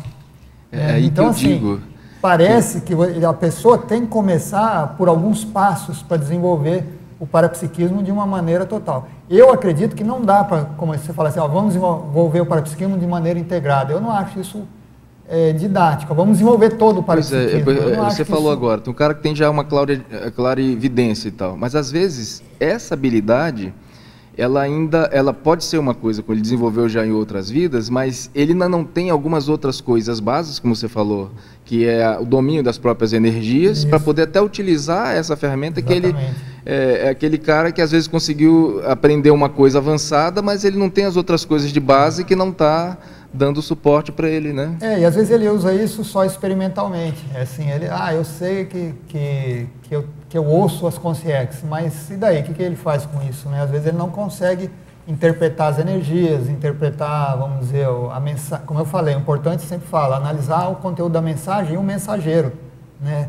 As duas coisas precisam ser analisadas. Então, às vezes ele tem clareaudiência, que é considerada uma competência até, ou clarividência razoável, mas ele não tem o resto. Então, assim, a gente pensou em dividir, segmentar o parapsiquismo nessas 26 aqui, mas é claro que isso, assim, é para dar um caráter didático e progressivo, uma aprendizagem progressiva, como se faz numa escola. Porque senão, como que você fala? Chega na escola, vamos desenvolver o parapsiquismo como um todo. Você não tem nem como começar, né? Transformar engenheiro em... vamos estudar tudo junto. Né? É meio assim, complicado de você fazer isso. Mas por outro lado, então a gente tentou fazer isso que você falou, seguir uma sequência didática. Mas por outro lado, o que a gente observa é que o parapsiquismo não é tão linear assim. Tá? A gente tem que ter flexibilidade para que essa sequência seja variável de acordo com a pessoa. Eu acho assim, as duas coisas que você falou, acho que são válidas. Tem que ter uma sequência didática, a gente tem que começar por algo, né, e ter uma aprendizagem progressiva, que é uma escola, mas, por outro lado, a gente tem que ter uma flexibilidade de também perceber que, às vezes, essas coisas acontecem em conjunto. É difícil você separar, por exemplo, o acoplamento de outros fenômenos, da clarividência, por exemplo. A clarividência está associada ao acoplamento. Então, assim, essas coisas acontecem mais ou menos em conjunto. Mas, para estudar, a gente separou. Mas separou sabendo que nos exercícios eles trabalham em conjunto. Né? Não sei se foi isso, se ficou mais ou menos claro. A mim, 3 questões. O que você poderia assim, relatar dos maiores benefícios? O que tem sido mais favorável nessa experiência, principalmente com os praticantes, os alunos? E o outro lado, assim, o que tem sido assim, mais difícil? As maiores dificuldades que você observa. E depois uma última questão, até para a gente discutir um pouquinho, parapsiquismo ativo. Depois eu vou te perguntar o que você considera que seja isso, como exemplos, como conceito, definição. Mas vamos por partes. Primeiro, lá, o que tem sido mais favorável nessa experiência toda com as pessoas? O que você observa? Olha, o que a gente, primeira coisa, algumas coisas que a gente detectou quando a gente estava trabalhando aqui. Em primeiro lugar, aquela questão do conhecimento. Há uma deficiência do conhecimento teórico sobre o parapsiquismo. As pessoas chegam, às vezes até com parapsiquismo desenvolvido, mas não sabem direito nem explicar o que está acontecendo. Então, há uma deficiência teórica daqueles 1%. A segunda, há uma escassez de padrões práticos de referência. Você não tem padrão de referência para saber se o estado vibracional da pessoa é potente ou não. A gente faz esse trabalho até em grupo. A falta de hábito a gente fala, repete a mobilização básica 30 vezes por dia, né? Raríssimas pessoas fazem isso pela nossa experiência. E a falta do hábito de registrar. Isso aqui é uma questão que a gente vê que a grande maioria traz essas dificuldades, mas tem muito mais. Tem aí um item lá no final, que é otimizações e evitações. Eu não sei se eu entendi exatamente o que você perguntou, mas eu perguntaria assim, por exemplo, do nosso conhecimento conscienciológico em geral na CCCI. Nesse desafio da Escola do Parapsiquismo, o que você, não sei se você já detectou algum ponto cego nosso, o que a gente precisaria ainda desenvolver, pesquisar, para atender melhor às demandas do desenvolvimento parapsíquico? Que dificuldades que surgem, que a gente, como professores, como pesquisadores, aquilo ali, a gente ainda tem que... Eu não poderia generalizar assim para a CCCI, porque a gente, como eu falei, a gente teve 7 turmas até hoje, né? E vamos dizer, o público foi bem variado, né? Tinha pessoas da CCCI, tinha pessoas que estavam começando, então assim, não sei se eu posso tirar um padrão geral assim para toda a CCCI, mas uma das coisas, depois a Daiane pode falar, o Almir, não sei se está aí, mas assim, uma das coisas que eu acho que falta é cientificidade. Há muito chute ainda, chutismologia no parapsiquismo, né? Eu acho que falta uma abordagem mais técnica, mais científica, assim, um pouco mais assim, orientada e orientativa. Eu acho que ainda tem muito assim, eu acho que eu vi isso, eu acho que... Eu estou falando acho, mas eles não falam acho, eles falam eu vi isso, eu percebi isso. Eu acho que uma coisa que falta ainda é cientificidade. Se eu fosse resumir, tem muito mais coisa, né? Mas uma coisa que falta é cientificidade. A nossa proposta de fazer uma escola é cientificidade, né? Para não ficar assim, eu estou desenvolvendo, eu faço um curso aqui, desenvolvi uma coisa, faço outro curso ali. Eu não estou menosprezando de maneira nenhuma. Eu acho que todos esses cursos que existem aqui ajudam muito E tem muitas pessoas desenvolvem o parapsiquismo com esses cursos. Mas a nossa ideia é dar realmente um foco direcionado. A pessoa começou, jejuna e ela tem a possibilidade de ir crescendo. Né? Mas, resumindo, é isso que eu vejo. Posso só complementar? Um dos pontos que a gente mais observa é esse mesmo, né? A coisa de ficar chutando demais, e aí a gente tenta trabalhar exercícios para a pessoa checar logo em seguida a sua parapercepção. Então isso ajuda a dar uma calibrada nesse fator. Agora a gente pegou um grupo muito grande nessas 7 turmas de pessoas, eu vou chamar de baixa estima parapsíquica. Então na hora que a gente vai trabalhando cada competência, às vezes a pessoa se surpreende com o parapsiquismo que ela tem. Então ela achava que não tinha e se surpreende com aquilo. Então são essas duas variáveis, né? Existe um pouco do outro caso também, mas é muito minoria. Aquela pessoa que se acha o máximo no parapsiquismo porque ela viu o chinês de barba, né? Aquela história da clarividência, né? É que chinês de barba é o que mais aparece no Planetário. Sabe? Então, assim, mas isso que a Daiane falou é verdade. A grande maioria tem baixa autoestima parapsíquica. Alguns poucos têm uma distorção do parapsiquismo extrema, acha que ele é o tal do parapsiquismo. E falta essa questão da cientificidade. Desculpa. Essa questão do parapsiquismo ativo. A gente fala não é dessa expressão, ativo, mas na prática, me parece que isso não é algo muito claro. O que é o componente ativo? Não, eu não falei o parapsiquismo ativo, eu falei a metodologia ativa. Sim, eu estou falando agora outra questão. Por exemplo, a passividade e a atividade da pessoa exercendo o parapsiquismo. O que você considera que é essa atividade? Que no início você falou que 80% tinham uma postura mais passiva e tinha um grupo que tinha uma atitude mais ativa.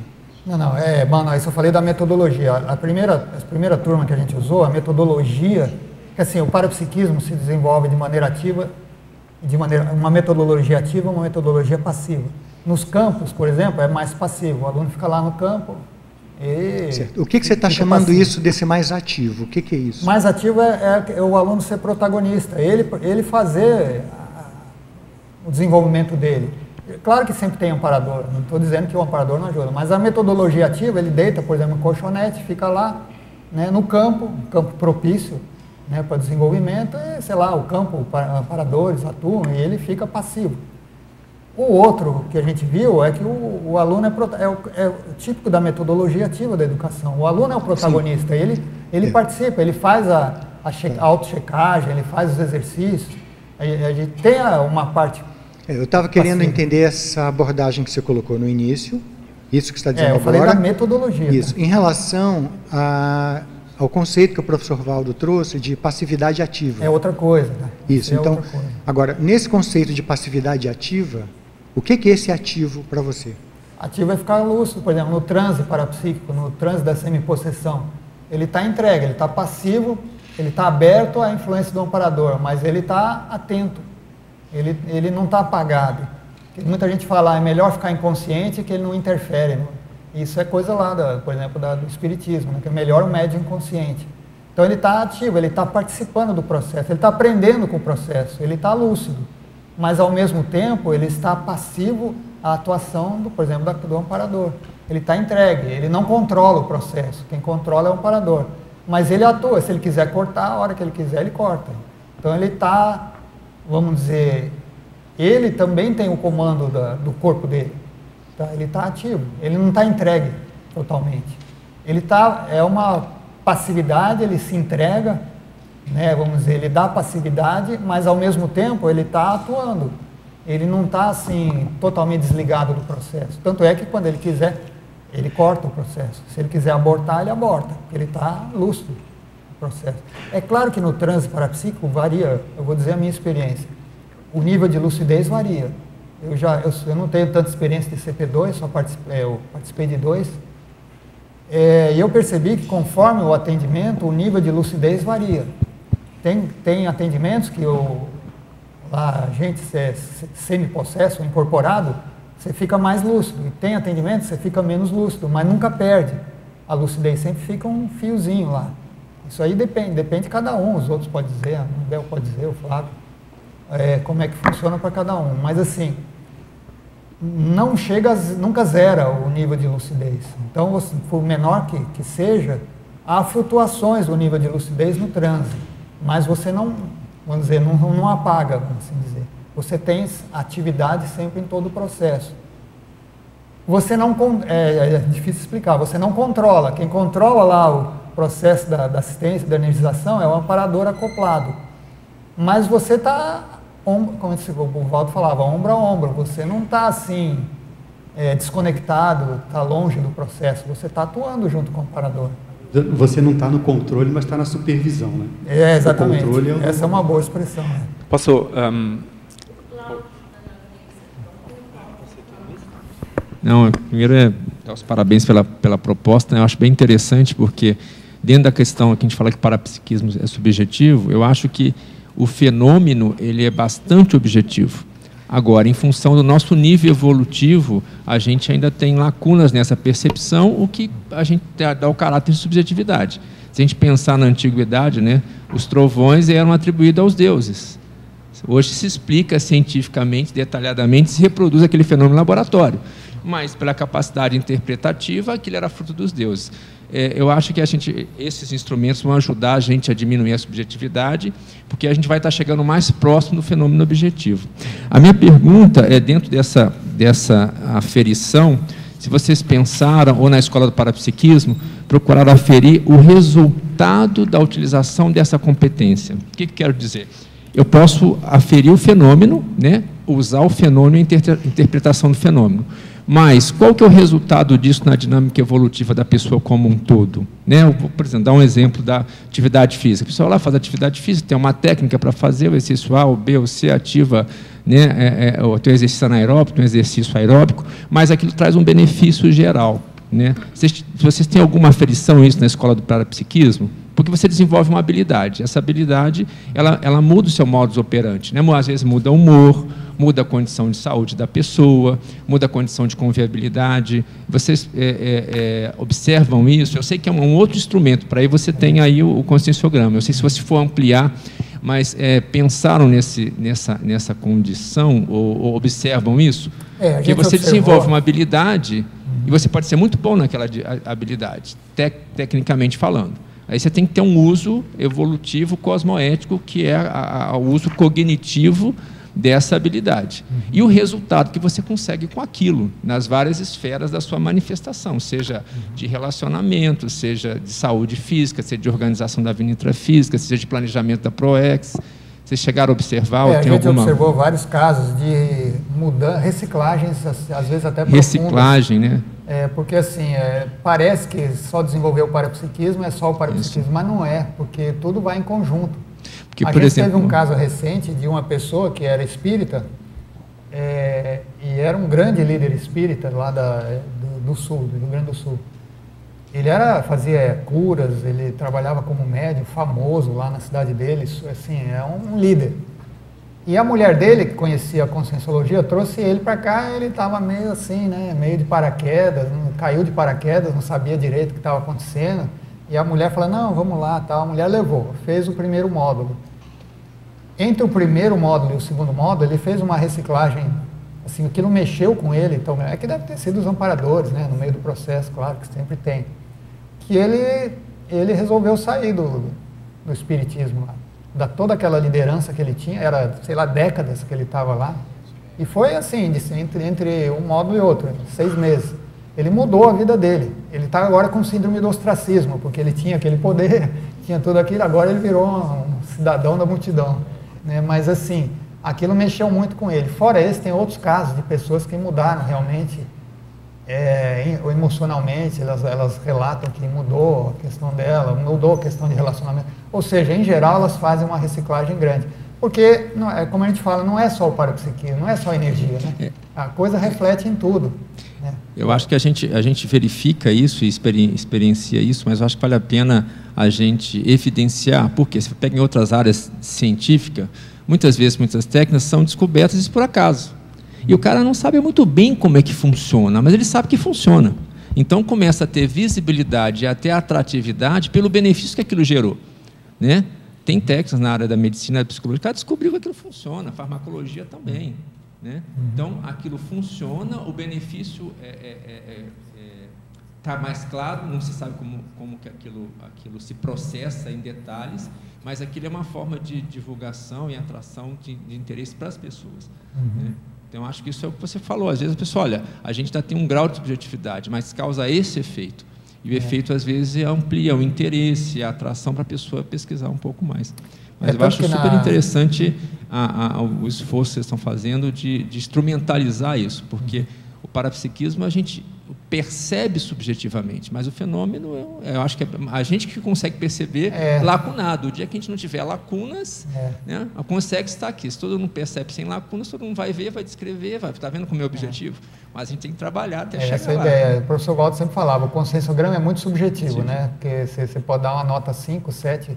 Mas ele falava, para o evoluciólogo não é nada subjetivo, é super concreto. Ele olha para você, ele sabe qual que é o seu nível, acabou. Exatamente. Aqui a gente está engatinhando, ainda está mas a ideia é tentar diminuir essa subjetividade e aumentar a objetividade. Ok. Amir, é o seguinte, eu fiquei muito curioso na questão que você falou que a Clara Audiência não tem muita coisa publicada, parece que não tem nada publicado em relação a isso, né? Ao que você atribui essa falta de publicação? Você tem alguma ideia? Eu acho que é a nossa história, né? A gente, desde o passado, a gente não pesquisava essas coisas cientificamente, né? Como que era o parapsiquismo no passado? Era, como eu falei, as escolas de magia, que provavelmente todos nós aqui fizemos parte, era o mediunismo. O mediunismo é mais recente, né? Estou falando mais antigamente. Então, assim, essas coisas não eram cientificamente usadas, né? Mas, por exemplo, tem muita coisa da clarividência publicada, né? Que é um outro fenômeno muito comum. E a clariaudiência também é muito comum. E não tem nada. Não tem. O pessoal, acho que porque assim, a visão é o nosso principal sentido, né? Então, talvez eles deram mais importância para a clarividência e menos importância para... Outra coisa que não tem publicado é o parolfato, o olfato, como é que chama? Olorização, que é o parolfato, o olfato extrafísico. Ninguém nunca escreveu sobre isso, né? Não tem nada sobre o parolfato. E os outros parasentidos, né? É só uma hipótese. Cabe a nós escrever. Cabe a nós escrever. Pode ser que seja que as pessoas confundem telepatia com clareaudiência. Elas acham que tudo é telepatia, mas não é. Clareaudiência está associada a som, né? Outra hipótese aí para comentar do Tiago é que a gente, né, na história da humanidade, não teve uma cientificidade aplicada aos fenômenos parapsíquicos, né? Era tudo muito místico, oculto, então não se escrevia, não se registrava os experimentos, então não desenvolveu a ciência sobre esses assuntos, com algumas exceções, né? Mas aqui ele está perguntando, por exemplo, tem um livro clássico lá do Leadbeater sobre clarividência, né? Desse século. Um ou outro saiu, mas não é uma mesmo assim, se você for ver sobre clarividência, não tem muito não. Tem esse do Leadbeater, tem um outro do Butler, que é Como Desenvolver a Clarividência, um livrinho pequenininho, também não tem. E eles não falam muita coisa, não, técnica assim de clarividência. Aí eu queria ver assim, eu queria parabenizar a equipe, você, né, pelo desenvolvimento dessa pesquisa. Só lembrando, sou eu, a Daiane e o Almir. A equipe, né, da escola. E o que eu estou vendo aqui é que, com essa publicação de vocês, vai abrir uma possibilidade de muitas pesquisas a partir do que vocês vão publicar. Então, assim, a gente ficar atento a isso, para que daqui 20 anos a gente falar, não tem livro de clareaudiência, né? Ou então, na próxima vida, a gente vai falar, não tem livro de clareaudiência, porque a gente é que vai escrever. Então, assim, a partir de todos esses instrumentos que vocês vão lançar, a gente pegar, aplicar e publicar os resultados daquilo e até criar outros instrumentos a partir daquilo que é mais próximo do nosso tema de pesquisa, aplicando isso aqui. Pois eu já vi, por exemplo, né, a partir da pergunta que o Cláudio fez, e vocês falaram, e a minha pesquisa é sobre interassistência, então eu podia criar algum instrumento depois, a partir do de vocês, quanto o desenvolvimento do parapsiquismo ajuda as pessoas no desenvolvimento da interassistencialidade. É uma pesquisa que pode ser feita, pode ser medida. A pessoa tem a gente está criando uns testes também, né, do assistenciograma e o parapsiquismograma, sei lá como é que chama. E aí a pessoa depois aplica de novo, melhorou o parapsiquismo dela, e a assistência, melhorou também ou não? O que faltou? Por que não? Né? Então, abre portas aqui para muita pesquisa de cunho científico aqui sobre o parapsiquismo, para a gente sair desse achismo, né? Eu acho que eu tenho isso, acho que eu tenho clarividência, acho que meu parapsiquismo melhorou, mas essa é a ideia, cadê as pesquisas, né? Essa é a ideia. E para cada item desse, você pode escrever um livro. Você pode expandir para muita coisa. Você falou da assistência, eu até estava lendo aqui umas pensadas do professor Valdo. Ele escreveu uma assim, ó: não existe assistência evoluída sem autoparapsiquismo. Não existe. Até que o César falou na última vez, a inexistência. Né? Não existe assistência evoluída sem autoparapsiquismo. Então, como é que você vai qualificar? Todo mundo fala, eu quero qualificar minha assistência, quero melhorar minha assistência, mas sem parapsiquismo... Tem que ampliar a visão, né? Porque na interassistência você tem que ampliar a visão de conjunto. E a visão de conjunto é multidimensional, né? Não tem como. Eu tinha duas perguntas. É que eu desde aqui não me está vendo a Rosa. Eu estou aqui em cima. Oi, a mim, aqui, a parte direita. A minha clareaudiência não está muito boa.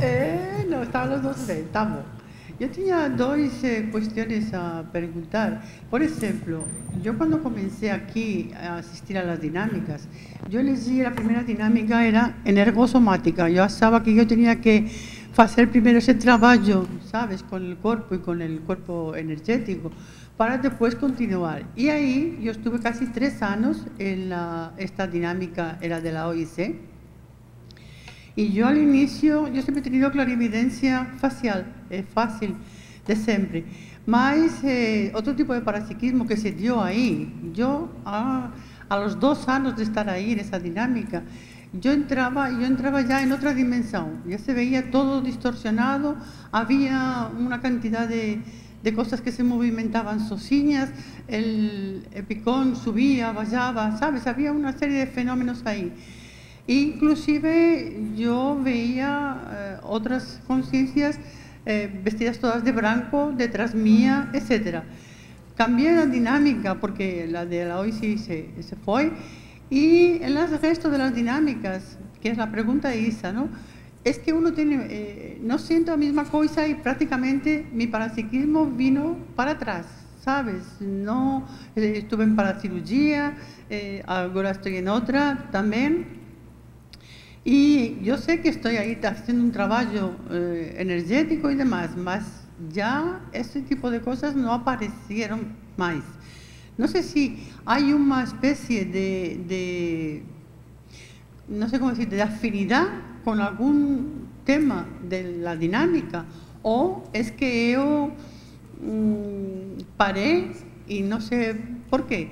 Otra cosa que me llama la atención también es la responsabilidad parapsíquica.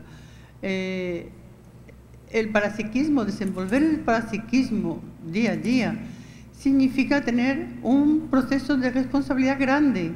No es simplemente, voy a ver si veo un fenómeno o dos, no me interesa tanto los fenómenos, como tener ese contacto directo con el extrafísico y el amparador que nos está dando ahora. Un poco son estas dos cosas. Deixa eu ver se eu entendi minha... tem a questão do que você falou do parapsiquismo que você tinha e regrediu, é isso? Sim, eu... aí pode ser várias coisas. Você mesmo falou que você mexeu muito no seu corpo, né, no seu soma. Teve um processo aí que você fez uma dieta, né, você mudou todo o seu processo, vamos dizer, até intraconsciencial. Então, tudo influi no parapsiquismo, né? O professor Valdo fala que o parapsiquismo tem bases genéticas também, né? Então, o nosso corpo influi também no parapsiquismo. E todo o processo emocional. Então, essas flutuações eu vejo que são comuns, né? A pessoa, às vezes, tem uma época que o parapsiquismo dela está mais aflorado, tem época, uma crise que ela está passando, tem um pouco menos aflorado. Acho que essas flutuações são normais, nós que não somos despertos ainda, ou sei lá, evoluciólogos. Então, é natural, eu acho, ter essa questão. Mas eu vejo que o que a gente não pode deixar é, quando a gente está na baixa, afundar muito, né? A gente está, às vezes, em crise.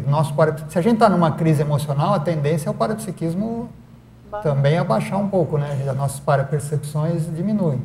Eu não sei se foi isso que você perguntou. Tem mais alguma coisa? Que eu entendi. Básicamente era isso, esse retrocesso, essa parada, ¿no? Como que de repente... Porque también tuve un incidente en el 2014, que yo estuve en España y ahí, bueno, una hermana mía desomó. Y eso fue también, ahí yo estaba con una percepción constantes de lo que yo tenía que hacer, ¿sabes? Estaba totalmente con un parapsiquismo también a causa de un problema gordo, ¿no? Mas yo desenvolví también ahí, a pesar de ese tema, ¿no? De soma. Yo estava perceptiva total. Então, acho que aí vale a pena você identificar por que aconteceu, quais os indicadores que levaram você nessa fase da dessoma da sua irmã ficar mais perceptiva. Será que tinha relação com a dessoma dela? Ou claro, não? Deve ter, né? Então, depois que passou, o seu parapsiquismo voltou a, vamos dizer, a velocidade de cruzeiro, voltou ao normal. Então, deve ter algum, vamos dizer, por que nessa fase, o que aconteceu, o seu estado emocional, mental, energético, que influiu, né, nessa questão das suas parapercepções estarem mais aguçadas, né? Aí, não sei, é difícil de analisar, mas a nossa proposta é que a gente tenha, fique mais constante. É claro que a gente fala, você tem que ficar um desenvolvimento mais constante do parapsiquismo, mas não é só o parapsiquismo, né? A gente evolui nosso parapsiquismo se a gente evoluir junto, né? Não tem como o parapsiquismo se desenvolver parte nossa. E a gente continua com o emocional estrambelhado, né? A gente não vê que isso seja viável, né? Apesar de que tem grandes médios aí que tem o parapsiquismo muito alto, mas a vida intraconsciencial deles é meio atrapalhada, né? Mas no paradigma consciencial a gente acha que não dá para que isso aconteça, né? Obrigada. A mim, para fazer uma pergunta aqui na primeira página, competência parapsíquica. Eu não consigo distinguir a psicometria da parapercepção impressiva. Você pode colocar algumas diferenças? A psicometria é a leitura do campo energético da energosfera de objetos. Você entrando em contato com a aura do objeto, você consegue ter informações que estão gravadas nele. Você pode até ter informações da pessoa que usou, da história do objeto. A parapercepção impressiva é uma impressão da presença de uma consciência. Por isso que chama impressivo. Você tem uma impressão. Essa impressão nem sempre pode ser, como eu falei, pode ser vaga ou pode ser precisa. Por exemplo, você tem uma impressão de uma consciência aqui, você não está vendo ela pela clarividência, mas você tem a certeza de que tem uma consciência aqui e se estiver bem aguçado, você consegue até descrever ela. É que o professor Valdo falava que a parapercepção impressiva, ela é o caminho para as outras, vamos dizer, ela abre o caminho para as outras competências. Por isso que ele falou, se você olhar lá no item 4, lá do primeiro, Valdo Vieira, 2010, ele fala, desenvolver a sensibilidade impressiva. Ele falava que é a porta para o desenvolvimento das outras competências paraperceptivas. Então, primeiro ele falou assim, quase todo mundo tem sensibilidade impressiva. Tem que começar a trabalhar com isso. Apesar disso, a gente não colocou logo no começo, tá? É aquilo que o Alan tinha perguntado. Na sequência didática, a gente mesmo assim, a gente colocou lá no 14. Tá? Porque a gente, na nossa prática, que a gente viu lá com os alunos, não era tão simples assim. Então, todo mundo tem, mas era muito vago demais. Tá? Mas pode falar. Só para tirar mais dúvida, é que eu achava que dentro da psicometria, a questão da leitura da psicosfera da pessoa estaria incluída. Seria, então, considerado um objeto aí? O professor Valdo, ele ampliou esse conceito de psicometria. Ele falava, né, fazer psicometria da psicosfera, mas a definição clássica de psicometria é de objetos. Se você estudar os livros clássicos, aquele do Bosano, né, Enigmas da Psicometria, ele fala da leitura de objetos. Tá? O professor Valdo, no Projeciologia também, se for lá, ele coloca como leitura de objetos. Mas aqui o professor Valdo sempre, né, ampliava tudo. Ele fazia uma definição, depois ele abria tudo. Então ele falava psicometria de pessoas, psicometria de ambientes, tá? Mas vamos dizer, a definição clássica é de objetos, tá? Mas, como eu falei, nada é tão rígido assim, né? O parapsiquismo não tem uma coisa assim totalmente flexível. Então você pode fazer a psicometria da aura de uma pessoa. Tá? Obrigada. Então, parabéns. Muito interessante. Eu sou psiquiatra, eu queria fazer duas pontuações. Desde que eu tenho estudado o parapsiquismo de uma forma didática, na Conscienciologia há 3 anos, o consultório meu mudou, mas mudou muito. Porque, nitidamente, grande parte dos doentes mentais não são doentes mentais. Isso é muito interessante. Então, a psiquiatria está perdida nessa história, né? Então, tem muita gente tomando medicação aí que realmente não é doença mental. E isso, gente, foi colocado pela Organização Mundial de Saúde, que 33% das pessoas tiveram ou terão transtorno mental. E se você colocar aqui, grande parte não são transtorno mental, você está desbancando aí uma estatística mundial, né? E eu tenho visto aí isso no consultório assim, muito nítido, né? Esse é um ponto. O outro ponto é que o trabalho no atendimento com amparo também faz desbancar a psiquiatria, porque se você fizer o atendimento atento à ajuda do amparo, os pacientes falam assim, no retorno, não sei o que aconteceu, mas eu melhorei. Muitos pacientes somem. Eu falo, por que você sumiu, né? Porque eu melhorei. E a gente tem colocado o foco, para não falar de parapsiquismo dentro do consultório, mas nós colocamos lá o foco no voluntariado. E a gente tem observado que quando as pessoas praticam voluntariado, essas pessoas que têm a labilidade parapsíquica, que não é doente mental, elas melhoram no trabalho assistencial. É isso aí. Não, tá tudo certo. É isso mesmo. Tem muita gente internada em hospital psiquiátrico por problema parapsíquico. Aí ela fica doida, porque ela vai para o hospital psiquiátrico. Se não era, acaba ficando, né? Aí mistura as duas coisas. Mas tem muita gente que tem percepção parapsíquica e é classificado como alucinação, como, né, distúrbio mental, esquizofrenia, e vai por aí fora, né? Que a gente sabe que não é. Sem falar que tem também, né? Tem tudo isso também, e às vezes as coisas se misturam, né? Às vezes o processo parapsíquico se mistura com a esquizofrenia, com a alucinação, e aí a coisa enrola, mas você tem razão, tudo isso é verdade,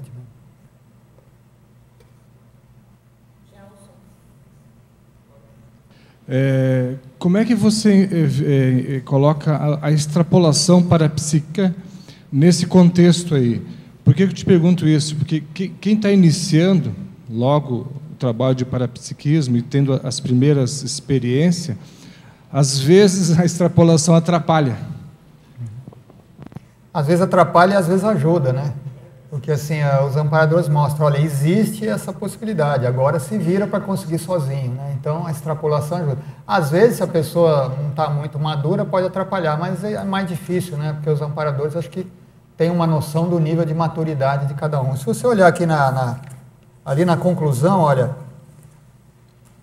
o último parágrafo lá das conclusões, ó, a proposta metodológica predispõe a vivência de extrapolacionismos para perceptivos aos experimentadores e, consequentemente, amplia a motivação. Então, a gente viu que isso acontece mesmo, até nos nossos alunos, nossas turmas lá, acontece essa questão de extrapolacionismo. A pessoa, no próprio experimento, ela tem uma extrapolação que ela nunca teve. E aquilo, às vezes, motiva ela, ajuda ela a desenvolver o parapsiquismo. Essa técnica de extrapolacionismo, os amparadores usam, eu acho que um dos principais fatores é para motivar a pessoa. Olha, existe isso, existe um outro nível possível para você sair desse nível que você está. Olha, você experimenta esse outro nível, agora depois você volta e se vira para conseguir sozinho, né? Você teve ajuda de extrapolação. É a cenoura que está lá na frente. Isso, eu acho que é uma ferramenta de motivação e de mérito também, né? Às vezes a pessoa precisa ter um mérito para ter extrapolação. Né? Tá bom. Eu tenho uma pergunta de desenvolvimento. Você falou de reciclagem também. Como funciona isso com bebês e parapsiquismo? Eu não tenho experiências porque eu não lembro, mas talvez você tenha algumas ideias ou hipóteses como funciona a reciclagem no início, né? Porque um bebê tem um cérebro biológico que é quase vazio de informações, não tem experiências, né? Aprende coisas aqui do dia a dia. A biologia, ela fala, ok, por aprender, ele dorme.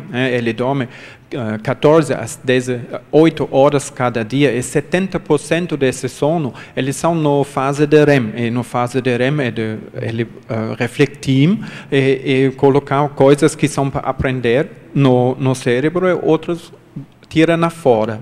Mas na fase de REM nós temos um estado também alterado e nós podemos ter uma transferência desse rolo cérebro, de informações mental, somáticos, psicossomáticos e energemáticos. Como funciona essa transferência, essas independências de rolo cérebro e cérebro? Você tem ideia?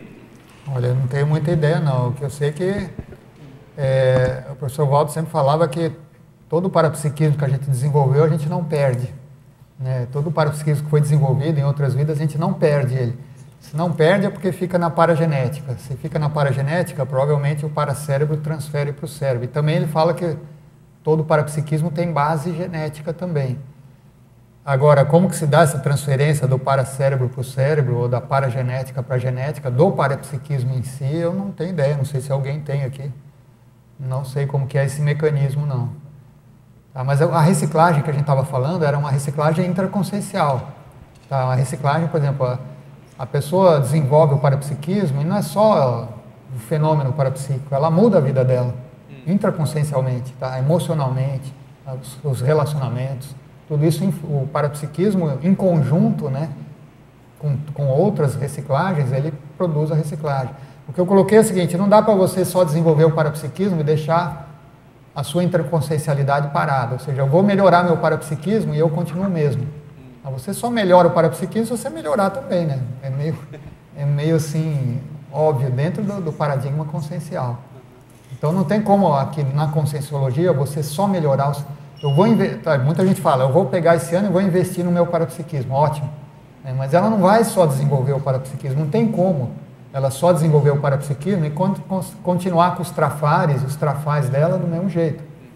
Ela vai desenvolver alguma coisa, a habilidade energética e tal, mas fica meio capenga. Capenga quer dizer meio manco. Não sei se você entendeu. Eu acho no alemão acho que não tem essa palavra. Acho também um pouco a pergunta de Ulisses sobre atividades, como eu posso ter atividade. No sonho eu tenho mais parapsiquismo, mas eu lembro disso também. Essa é uma pergunta de lucidez, e lembrar. Essas são perguntas também. Eu acho uma outra resposta para Ulisses pode ser a tarefa. Se eu sei, essa é uma tarefa interassistencial, eu percebo signalética do campo da Sandra, eu percebo, eu estou envolvido nisso. Eu posso ter mais atividade, porque eu tenho certeza que esse é bom, esse é produtivo, mas se eu fico de um parapsiquismo que eu não conheço ainda, melhor eu deixo a parte da atividade mais de amparadores, da minha introdução como funciona. Sim. No parapsiquismo você reduz a atividade cerebral, né? As ondas cerebrais diminuem, mas não quer dizer que você vai ficar menos ativo porque a atividade cerebral diminuiu. Não sei se ficou claro. Você está diminuindo no transe parapsíquico, né, a atividade cerebral diminui.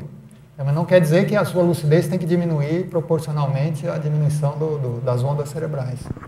Não, para mim são essas atividades profilácticas que eu posso fazer. Estado vibracional ou coincidência. Esse é para mim muito bom para entrar em um parapsiquismo. Só aqui fazer um experimento de coincidência, o que eu percebo. Essas são atividades para mim de profilácticas. É ativo, né? É verdade.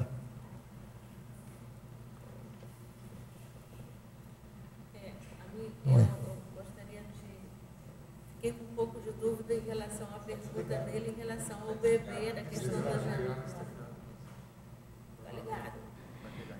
Em relação ao bebê, em relação à genética e à paragenética, né? Como, por exemplo, uma família de parapsíquicos, aí, por exemplo, a gente nota que tem, assim, quase como se fosse uma herança, né, do parapsiquismo. Mas a gente sabe, como você definiu, como o professor deixou bem definido, o parapsiquismo vem da paragenética, né? Mas o que hipótese, né? Eu já estudei um pouco sobre isso, eu gostaria de ajuda do Ulisses. E pode-se que na hora da ressoma, já, desde a gestação, já está ali o embrião com toda a formação, né, genética, e talvez haja uma possibilidade maior quando já tem uma carga genética de família para que esse parapsiquismo paragenético possa se introduzir de uma forma mais máxima, digamos assim. Isso é só hipótese, né? Eu acho que é uma predisposição, né? O professor Waldo falava que o parapsiquismo tem base genética, ele não está dizendo que tudo é genético. Eu acho que, por exemplo, se há grandes parapsíquicos na família, há uma predisposição para a pessoa nascer com isso aqui. Facilita a carga Facilita, que ele tem, mas né? aí eu acho que a paragenética predomina. Porque senão todos os filhos de grandes parapsíquicos seriam também parapsíquicos e não são. Se eu for pegar aí a história, o próprio professor Waldo, né? O filho dele, ele falava que tinha parapsiquismo, mas não era como dele, né? Então, assim, se tudo fosse só genético, né? Todos os grandes paranormais teriam filhos paranormais e não é bem o que acontece. Agora, que há uma predisposição genética, maior, parece, né? Que há. Para o desenvolvimento, né, daquela consciência que está ali. Porque e outra coisa, tem também outro caso, né? Tem caso de pessoas que são parapsíquicas e os pais não são. Né? Quer dizer, aí é tudo paragenético, né? Exatamente. Então, por exemplo, o parapsiquismo é um atributo, né? E vem desenvolvendo por várias e várias vidas, né? Então, ele traz da paragenética toda. Então, não poderia, em hipótese nenhuma, achar que a genética possa interferir nesse processo. Né? Talvez haja um componente, pode ajudar, menor ou maior. Agora, você falou que o parapsiquismo é um atributo, mas também no léxico, o professor Waldo coloca que o parapsiquismo é um megatrafor da consciência. Porque os atributos mais desenvolvidos transformam em megatrafores. Né? É isso aí.